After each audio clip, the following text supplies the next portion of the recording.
How did the Prophet Muhammad SAW, peace be upon him, reflects on facing religious differences in social interaction, so that fluctuating... Sister, slowly. In social interaction. Oh, yes. Differences in religion and... Okay. Differences in social interaction. Social interaction. Yes. So the fluctuating faith... Sorry, I can't understand. After that, fluctuating faith can remain consistent in worship. Sister, Atau bagaimana Nabi Muhammad SAW merefleksikan tentang perbedaan agama atau dalam berinteraksi sosial di kehidupan sehari-hari seperti itu. How did Prophet Muhammad SAW reflected difference in religion and social interaction among the society? The sister asked the question, how did Prophet Muhammad ﷺ deal with difference in religion and social interaction? Where difference of religion is concerned, he did dawah.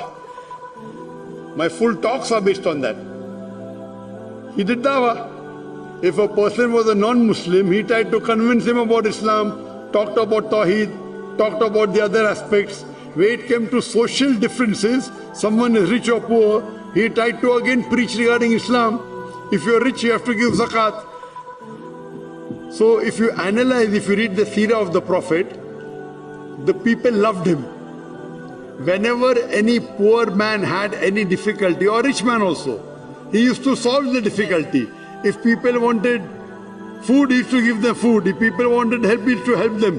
Never did he let anyone who used to ask for help go away empty-handed. Even when the enemies came to him, he helped them.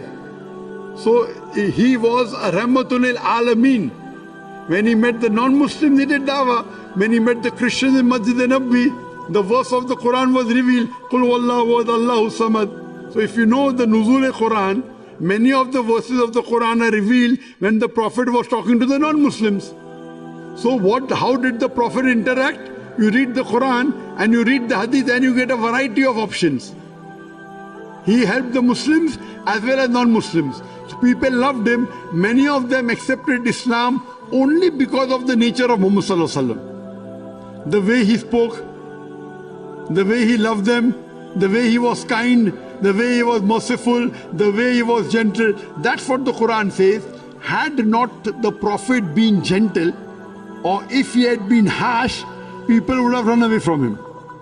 So because of the nature of the Prophet, he being kind, he being merciful, he being Rahmatul Alameen, many of the non-Muslims accepted Islam and many of the Muslims loved him. They were ready to die for him. That's the reason the Sahabas, they loved him so much because of his nature. And he saw to it that he helped the rich as well as the poor. He solved the problem, and that's how people loved him and they accepted Islam. Hope that answers the question.